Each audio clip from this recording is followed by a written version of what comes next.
di pertemuan pertama ini saya hanya kalian memahami apa yang akan dipelajari di mata kuliah ini. Ya, jadi ini kita bahas rencana pembelajaran kita di dalam satu semester ini di semester 2 ya. Sama seperti semester 1 di sini ada 16 kali pertemuan di mana 2 pertemuan itu nanti pertemuan 1 sampai 7 kita kuliah ya, pertemuan ke-8 kita ujian tengah semester, dilanjut pertemuan 9 sampai 15 kita kuliah, pertemuan ke-16 kita ujian akhir semester ya. Nah, untuk tugas ya, karena kita mungkin nanti ada sifatnya yang online ya. Jadi mau nggak mau kalau ada tugas, pengumpulan tugas pun mungkin ada yang sifatnya online nanti saya buat. Berhubung kalian belum ada yang sudah bisa buka e-learning, ada yang pernah coba e-learning Unpad?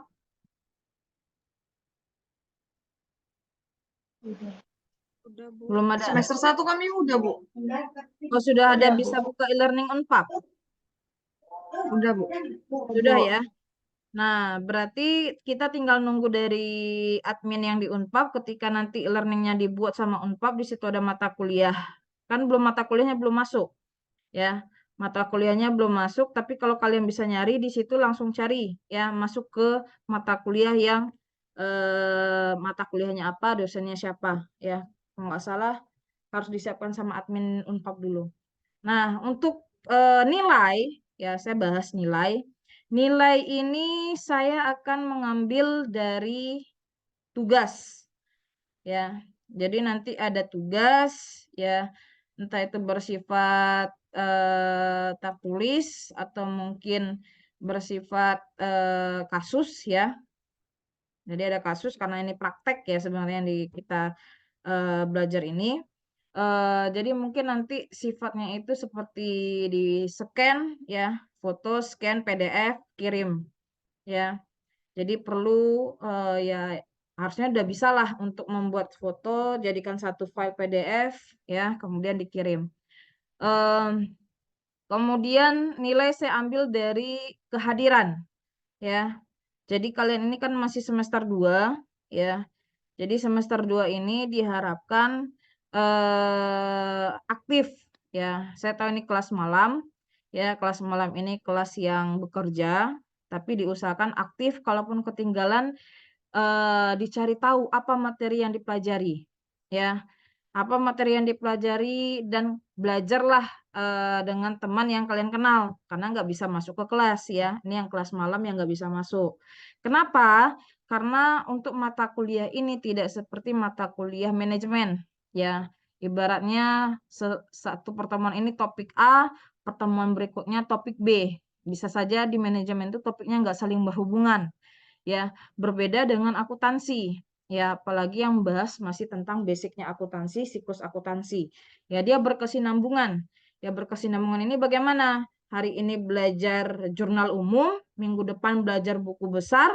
Ketika jurnal umum nggak masuk, sudah masuk buku besar, ya pasti nggak paham. Kalau nggak paham bagaimana cara menjurnal, memindahkan dari jurnal ke buku besar.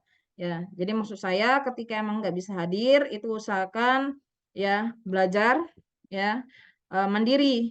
Kenapa saya bilang mandiri? Karena di kelas kan nggak hadir. Nah, eh, ini kan mata kuliah pengantar akuntansi niaga dan manufaktur. Sebelumnya kalian sudah masuk di mata kuliah di semester 1 lalu itu pengantar akuntansi jasa ya. Iya, Bu, Iya, benar. iya, Bu. Ya.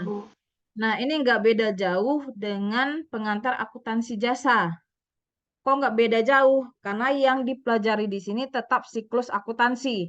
Dari tahap transaksi, ya, sampai outputnya informasi keuangan yang berupa laporan keuangan. Apakah kalian sudah paham bagaimana membuat transaksi yang diinput, diproses, membuat laporan keuangan itu sudah bisa?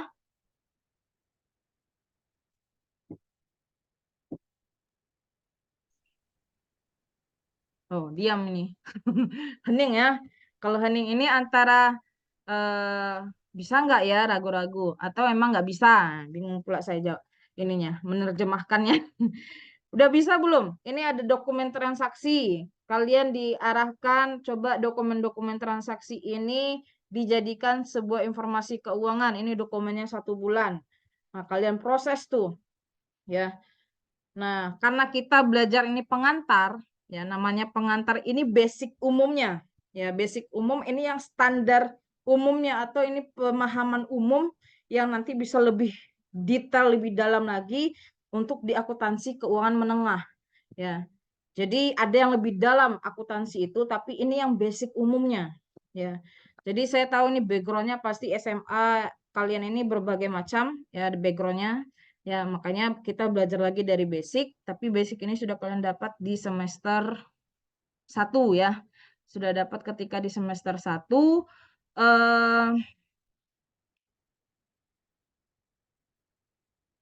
Udah masuk ya.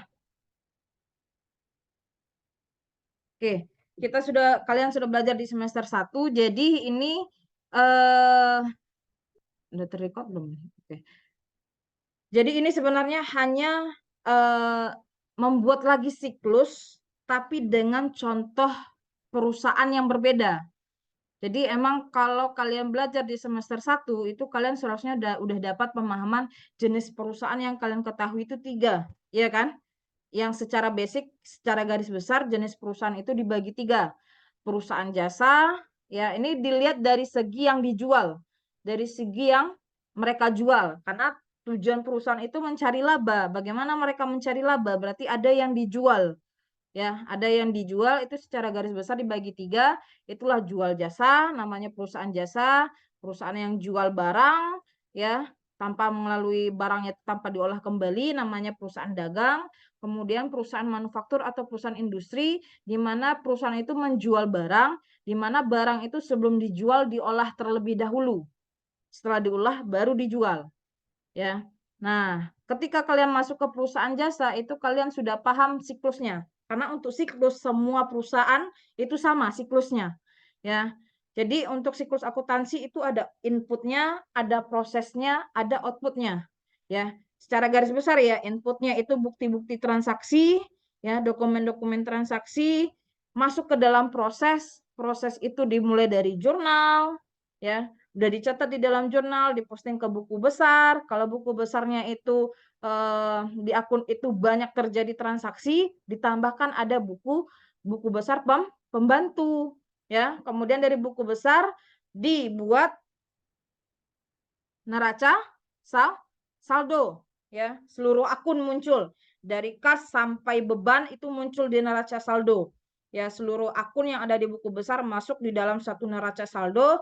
Nah, di akhir periode ada AJP karena neraca saldo ini nanti dibuat di akhir periode. Ketika mau menyusun laporan keuangan, ya, maka seluruh akun di buku besar dipindahkan satu akun nilai totalnya berapa, kas berapa totalnya, piutang usaha berapa totalnya, sampai akun terakhir beban, pendapatan beban dihitung itu masuk neraca saldo.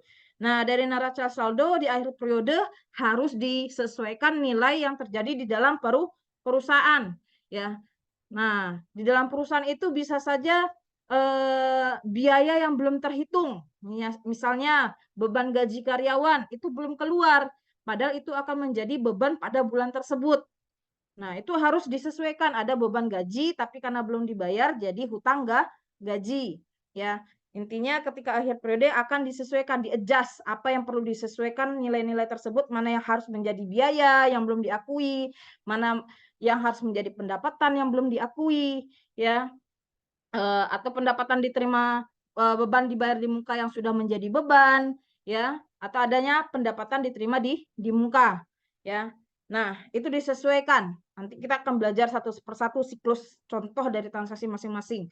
Nah, nanti dari AJP masuk ke dalam siklus, setelah AJP adalah neraca lajur, ya.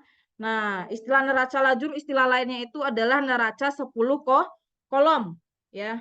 Jadi ada 10 kolom nanti besar, ya. Dari 10 kolom masuk kita ke dalam laporan keuangan, ya. Jadi dari neraca lajur barulah dibuatnya laporan keuangan, ya. Siklusnya sama, jasa, dagang, manufaktur, siklus akuntansinya sama. Apa yang membedakan yang kalian kerjakan pada mata kuliah ini? Yang membedakan adalah akunnya. Ya, jasa itu yang dijual adalah jasa, sehingga tidak ada akun persediaan barang dagang. Ya, bedanya letaknya di akun. Ya, mungkin biayanya bisa saja sama, tapi yang nggak mungkin sama itu adalah akun persediaannya. Ya, ketika jasa tidak jual barang, dia tidak ada akun harga pokok penjualan. Ya, tidak ada akun harga pokok penjualan. Nah, beda dagang sama manufaktur, ya. Ini tadi kita bedakan adalah dari segi persediaannya. Kalau dagang, dia cukup akun persediaannya satu, persediaan barang dagang. Tapi manufaktur, dia ada 3 persediaan.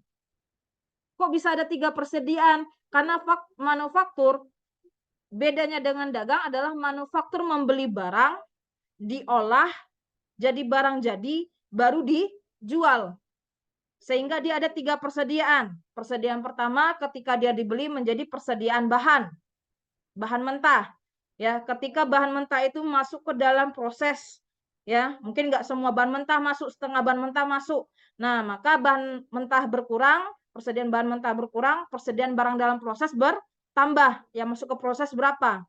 Dari barang proses, berapa yang jadi barang jadi, maka bertambah nilai barang jadi. Jadi letak perbedaan hanya di akun. Ya, manufaktur punya 3 akun, ya, dagang punya 1 akun, jasa tidak ada akun persediaan barang dagang. Letaknya hanya di sana saja, di bagian ketika ada transaksi di penjualan. Ya, penjualan kalau jasa sama dagang itu di penjualan, dagang sama manufaktur itu ketika di akun pembelian barang. Ya, persediaan barang dagang ketika di perusahaan dagang dia langsung masuk ke persediaan dagang.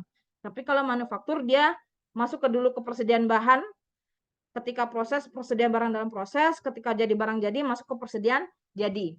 Ya, jadi siklusnya letaknya hanya di sana, tapi untuk memperkuat kalian di basic pengantar akuntansi, maka ini akan dipelajari lagi.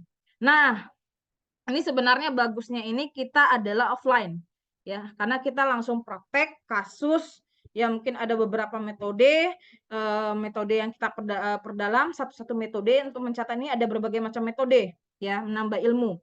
Nah, tapi tetap ujung akhirnya itu bagaimana kemampuan kalian yang diminta di sini adalah ketika ini ada bukti transaksi, ya, bukti transaksi dari perusahaan dagang, coba buat dokumen transaksi ini menjadi laporan keuangan. Nah, itu dengan ada soal bukti dokumen transaksi, kalian akan membuatnya menjadi laporan keuangan. Nah, ketika ini diminta, saya harap kalau bisa, ya mungkin nggak usah yang tebal-tebal, ya. Maksudnya yang tebal-tebal ini bagaimana? Kalau buku akuntansi ini kan butuh yang lebar ya. Ketika membuat suatu laporan keuangan, dia butuh yang lebar, karena kalau kecil kurang rapi, ya.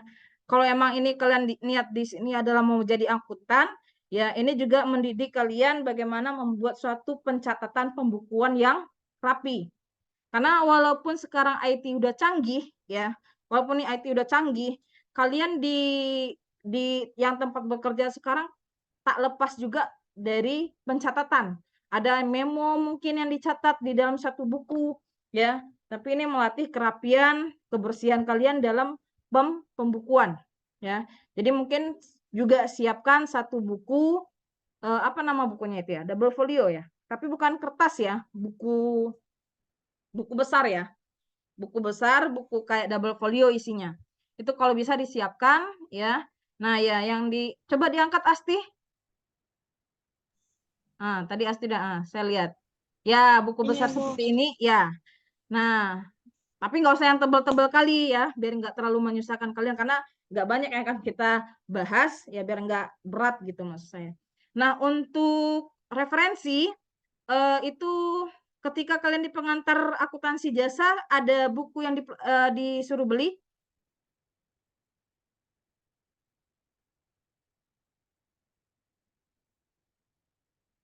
Ini kira-kira kalian semester 1, semester 2 ini sama lagi nggak sama teman yang di semester 1? Beda, Bu. Ada yang Beda ya? sama. Ada yang Ada sama, ada yang yang beda. Ada nggak kemarin di semester 1 disuruh arahan untuk beli buku? Ada Bu, ada. Ada ya? Oke. Yang untuk mata kuliah ini saya nggak mewajibkan, tapi bisa menggunakan referensi yang kalian pegang. Yang nggak ada buku, sebenarnya banyak referensi buku-buku yang bisa kalian gunakan. Ya, karena nanti materi saya pemahaman itu di buku mana aja pun ada, nggak mesti harus buku itu. Ataupun kalian nggak paham, sekarang tinggal Google searching, dapat website, baca, ya itu sama sebenarnya. Ya, searching sekarang lebih cepat ya, ketika nyari di buku apa yang mau dicari. Ya, tapi intinya saya nggak mewajibkan, ya saya akan menjelaskan setiap pertemuan apa yang didapat itu saya harapkan dicatat poin-poin penting yang mungkin saya nggak arahkan mencatat ya. Kemudian mungkin ada kita lebih spesifik nanti bahas di pertemuan pertama adalah jurnal ya. Saya harap pemahaman kalian tentang persamaan dasar akuntansi lebih kuat ya, karena kalau persamaan dasar akuntansi kalian kuat ketika melakukan jurnal, apa akun yang didebit, apa akun yang dikredit ketika ada transaksi, itu untuk menjalankan proses siklus berikutnya sebenarnya sudah gampang ya. Jadi kalau jurnal salah, laporan keuangan angkanya pasti salah. Ya, jadi letaknya itu kuncinya itu di jurnal. Ya, kalau dalam menjurnal sudah benar, akun yang akun yang di jurnal benar, nilai yang di jurnal benar, maka proses berikutnya itu nggak akan susah karena hanya tinggal memindahkan. Ya, dari jurnal pindahkan seperti ini, pindahkan seperti ini, pindahkan seperti ini, dari sini pindahkan seperti ini, ya hanya step langkah-langkah aja. Tapi kalau ketika jurnal kalian kurang, ya salah di awal, pasti akan salah di akhir. Ya, maka saya harap bisa belajar otodidak tentang jurnal-jurnal ya. Maksudnya jangan dari yang saya jelaskan karena contoh transaksi itu berbagai macam ya. Eh, Sebelum kita akhiri ada pertanyaan?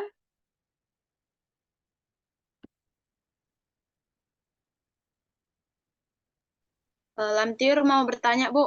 Nah, silakan Lamtiur.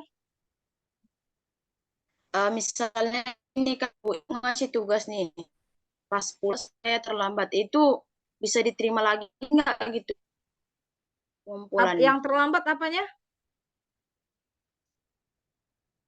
Kalau mengumpulkan tugas terlambat itu diterima lagi nggak? Oh, tugas. Kalau saya selagi belum selesai kita dalam perkuliahan saya terima. Cuman yang bikin beda nilainya. Beda nilai yang mengumpulkan tepat waktu dan yang mengumpulkan tidak tepat waktu. Saya tetap terima. Ya, saya nggak terlalu tegas. Ibaratnya mau nilai tinggi ya effort kalian sendiri. Ya, mau nilai yang bisanya dapat sekian ya itu mungkin karena kerja terbentor atau gimana. Ya akhirnya nggak terkumpulkan. Tapi kan nilai itu saya lihat kan nggak hanya dari tugas. Itu satu poin penting yang harus kalian pegang. Nilai itu nggak saya lihat dari tugas, tapi jangan poin yang lain juga kurang. Misalnya hadir di kelas, itu juga nggak pernah misalnya 1-2 kali muncul. Ya, kemudian ketika UTS, lembar jawabannya banyak yang kosong. Ya wajar kalau nilainya di situ berkurang banyak. Tapi nilai itu kan bisa tertutupi dengan poin-poin yang saya lihat. Ya seperti kayak hadir di kelas, nilai UTS-nya bisa dijawab, ya aktif di kelas ya kalau nggak paham itu bertanya ya itu kan aktif di kelas. Nah, jadi kalau nilai untuk tugas saya terima sampai sebelum selesai kita perkuliahan, sebelum ujian ya. Berarti tugas nanti di UTS itu sebelum UTS ada tugas ya, pengumpulan tugasnya jangan sampai lewat sampai UTS karena UTS kan juga memberikan nilai ya. Jadi UTS saya ngasih nilai ya, tugas sebelum UTS itu ada, tugas sebelum UAS itu ada ya. Oke, ada yang lain? Ada yang mau bertanya? Untuk pertemuan kita, ya, ini mungkin ada yang bingung pertemuan. Kita kan pertemuan 1, 2, 3 itu kita online, ya, online. Jadi karena kita online, kita selesaikan dulu pertemuan yang online, baru bisa kita masuk ke offline. Walaupun di portal kita ini sebenarnya ke pertemuan keempat, tapi abaikan pertemuan itu karena kita harus mengganti dulu yang sebelumnya. Ya, jadi selesai pertemuan ketiga, nanti pertemuan keempat kita buat di jam tetap malam, ya mungkin dengan jam ganti, eh, ya lah dengan jam ganti yang sesuai dengan waktu kalian. Oke, ada yang mau bertanya lagi?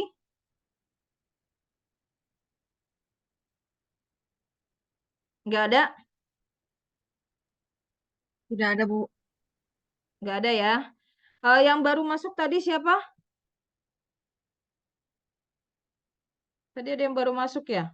Siapa yang tadi yang baru masuk belum di absen? Sinta ya? Sinta Udah, ada? Bu. Tadi keluar. Enggak, Tadi Bu. siapa Tadi yang baru keluar masuk? dari Zoom. Oh iya, Sinta udah dari tadi ya. Nggak ingat saya.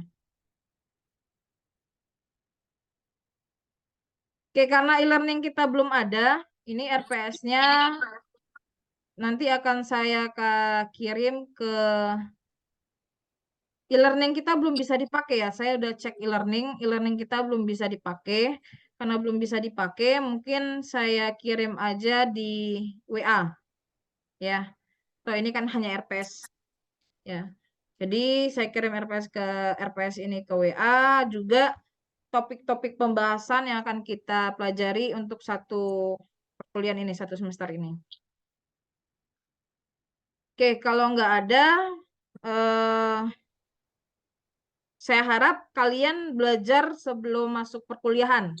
Ya, contoh ini kita akan memperdalam tentang jurnal umum. Ya, ini sebenarnya sedikit waktunya nih ya.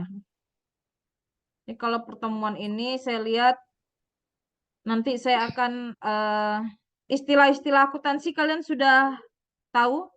Nama-nama akun dalam bahasa Inggris, nama-nama akun dalam bahasa Indonesia, kalian sudah dapat di semester 1?